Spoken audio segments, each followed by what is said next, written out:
이 정도면 그래도 비방송인들이 하는 방송치고는 아주 최악은 아닌 것 같다. 나는 그냥 원래대로 나왔다라고 생각을 하는데 내 주변에서 자꾸 화면을 잘 받았다 이래. 그래서 그게 나는 이게 기분이 좋지가 않아. 왜냐면은 실물은 그것보다 못한데 저는 참고로 실물 이게 참 공중파 인터뷰냐 나라 퀴즈냐 질문을 하나하나 받을 때마다 제 머릿속에는 바둑판이 그려졌어요. 내가 이 수를 뒀을 때 이게 어떻게 나한테 돌아오고 이게 진짜 나를 위기로 내몰지 않을까 하는.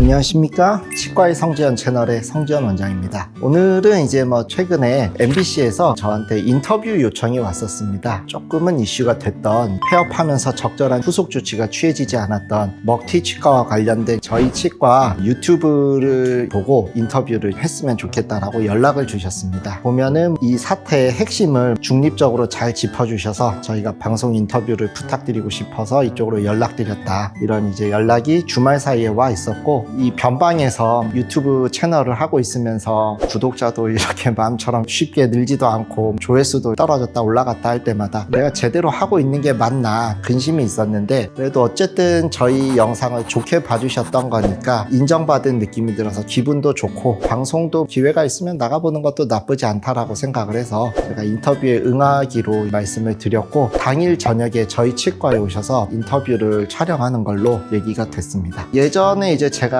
공중파에 출연을 했던 경험이 있습니다. 고등학교 2학년 때 장학 퀴즈를 학교 대표로 나갔다가 병풍 역할만 하다 탈락했던 아픈 추억이 있습니다. 학교에서 이제 출발할 때는 막 교장 선생님이랑 악수하고 갔는데 돌아올 때는 싸늘함 속에 이렇게 돌아왔던 아픈 추억도 있는데, 처음에는 약간 설레는 마음으로 응했는데 시간이 지나면 지날수록 걱정이 되기도 하더라고요. 멀리서 촬영을 하러 오신다는데 내가 그 기대에 부응을 못하면은 시간이나 노력에 낭비를 하게 하는 거니까 그게 조금 부담스럽기도 했고요. 두 번째로는 이게 좋은 주제가 아니잖아요. 기분 좋은 소식이고 하면 웃으면서 그냥 잘 얘기할 수 있을 것 같은데, 좋은 이슈가 아니다 보니까 괜히 이거에 잘못 발 들였다가 나락으로 가는 게 아닌가 하는 걱정이 생기기도 했습니다.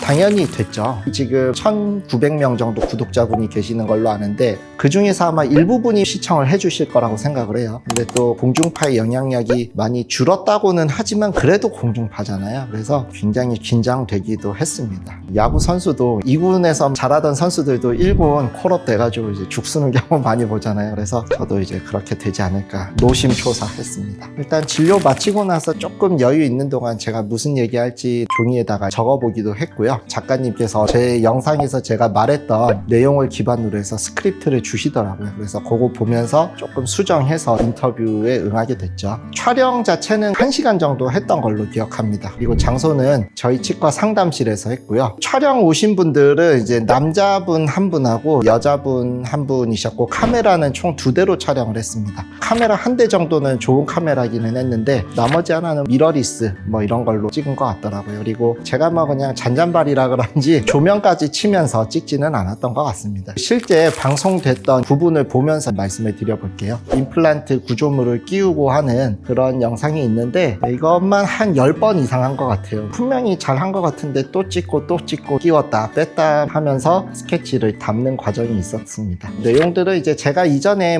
영상에서 했던 내용에서 크게 다르지는 않았습니다. 조금 아쉬운 거는 평소 여기 지금 스튜디오에서 찍을 때보다 그 상담실의 조명 자체가 좀 약했어요. 직원들이 그때 있었는데 왜 조명을 추가로 칠 생각을 안 했나에 대해서 아쉬움을 얘기했습니다. 절대 뭐라고 하지는 않았고, 지금 보시면 복장도 아무래도 진료복을 입고 하는 것보다는 영향력이 있는 방송에 출연하는 거기 때문에 셔츠하고 타이를 입고서 인터뷰에 응했습니다. 보니까 잘한 것 같아요. 이거 입고 하는 것보다는 사람이 조금은 멀쩡해 보이는 것 같습니다. 인터뷰 자체를 아까도 말씀드렸지만 1시간 정도 했다라고 말씀을 드렸잖아요. 여러 가지 질문들이 나올 나오기는 했는데 그 중에서 결국에는 방송의 취지에 맞는 인터뷰 한 질문 정도를 쓰신 것 같더라고요. 방송 분량에 대한 뭐 불만은 없습니다만 실제로 촬영한 거에 비해서 길게 나오지는 않았다. 근데 아마 더 길게 했으면 사고 났을 수도 있으니까 이 정도가 딱 적당한 것 같습니다. 인터뷰 온다고 했을 때부터 드는 생각이 잘못 말하면 이게 진짜 나락을 갈 수도 있겠다라는 생각이 들었어요. 왜 그러냐면은 치과의사 편에서 얘기를 하게 되면은 대중분들은 분개하실 수도 있고 반대로 일반인 쪽에서 대변을 한다라고 하면 치과계가 좁기 때문에 업계에서 또 매장당할 수도 있거든요. 그래서 민감한 질문이나 예민한 질문은 답을 드리지는 못했습니다. 제가 사실 유튜브를 찍을 때는 편하게 할 얘기 안 할 얘기 다 합니다. 편집권 자체를 저희가 가지고 있기 때문에 문제가 될 만한 소지가 있는 발언은 걷어내기도 하고 오해가 되지 않도록 최선의 노력을 갖춰가지고 나가는데 방송은 이제 제가 찍은 걸로 끝이고 편집을 어떻게 할지 모르기 때문에 문제가 될 만한 소지가 있는 얘기는 피했거든요. 기억나는 질문이 첫 번째는 저가를 내세우는 치과에서 이런 상황들이 발생하기 쉽다는 내용을 하면서 소비자 입장에서는 임플란트가 너무 싸면 또 이렇게 문제가 될 수 있으니까 적정가를 어느 정도로 생각을 해야 되느냐라고 여쭤보셨는데 충분히 궁금해하실 질문이라고 생각은 되어졌습니다. 그런데 제가 어떤 금액을 얘기하는 순간 그걸 가지고 다니시는 치과에다가 그걸 강력하게 주장하실 수 있기 때문에 제가 만약에 그 상황에서 제 나름의 어떤 생각을 말씀을 드리면 문제가 될 수 있겠다라고 생각을 했습니다. 그래서 그 부분에 대해서는 답변을 드릴 수가 없겠다라고 말씀을 드렸고요. 두 번째로는 이런 상황을 막기 위해서 어떤 보완책이 있겠냐라고 물어보셨어요. 근데 치과가 폐업하는 수는 굉장히 많거든요. 대부분은 거기에 따른 후속 조치를 잘 하고 나오시기 때문에 큰 문제가 없다라고 생각을 합니다. 그래서 제가 생각했을 때는 극히 일부의 문제 때문에 제도적인 방책이 필요하냐라고 하면 저는 지금 상으로는 필요하다라고는 느끼지 않았어요. 예를 들어보면 고속도로에서 사고가 난다라고 해서 사고율을 낮추기 위해서 100km에서 120km가 최고 속도로 제한이 되어 있는 걸로 아는데 60km에서 80km로 낮춘다라고 하면 물론 사고 자체는 줄 수 있겠지만 그로 인한 효율의 저하라거나 여러 가지 단점들이 생길 거라고 저는 생각하거든요. 그래서 제 생각은 지금 어떤 제도적인 필요가 있다라고 생각은 하지 않기 때문에 그 부분에 대해서도 굳이 말씀을 드리지는 않았고요. 괜히 제가 뭔가 얘기를 했는데 그게 또 발단이 돼서 그런 제도가 생기거나 하면 저도 내부적으로 굉장히 비난을 받을 수 있는 입장이기 때문에 그런 민감한 질문에 대해서는 제가 답변을 드리지는 못했습니다. 참 이게 참 공중파 인터뷰냐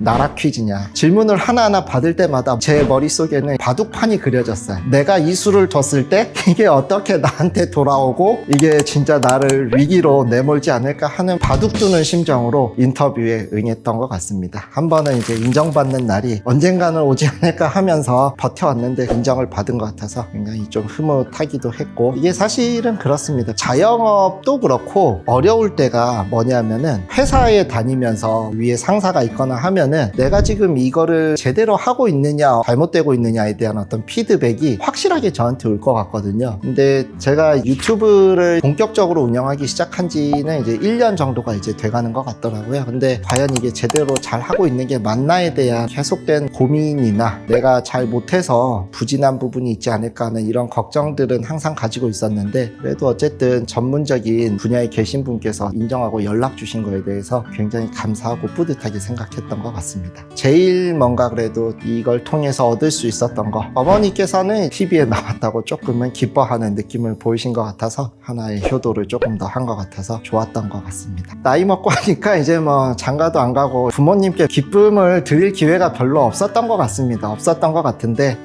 없어요. 어릴 때는 뭐 공부 좀 잘하면 그래도 뭐 그걸로 기쁨이 되기도 하고 했는데 친절하신 것 같아요. 문자도 왔는데 뭐 이렇게 미남 치과의사를 잘 섭외하고 인터뷰도 너무 잘했다라고 하셨다고 해서 하나 말씀드리면은 미남이세요 동안이세요 이런 얘기는 한 귀로 듣고 한 귀로 흘려야 됩니다. 어디 가서 뭐 내가 이거 얘기 들었다고 내가 뭐 동안이다 뭐 미남이다 이런 얘기하면은 좀 속 없어 보이는 것 같더라고요.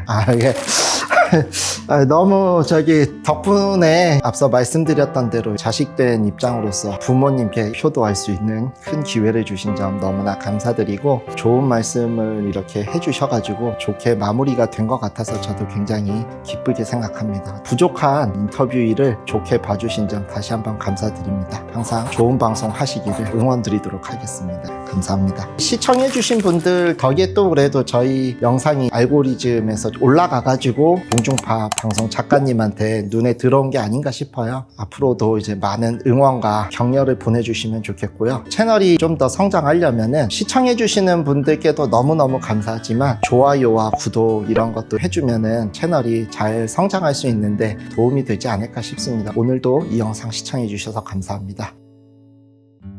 이 정도면 그래도 비방송인들이 하는 방송치고는 아주 최악은 아닌 것 같다. 나는 그냥 원래대로 나왔다라고 생각을 하는데 내 주변에서 자꾸 화면을 잘 받았다 이래. 그래서 그게 나는 이게 기분이 좋지가 않아. 왜냐면은 실물은 그것보다 못한데 저는 참고로 실물 다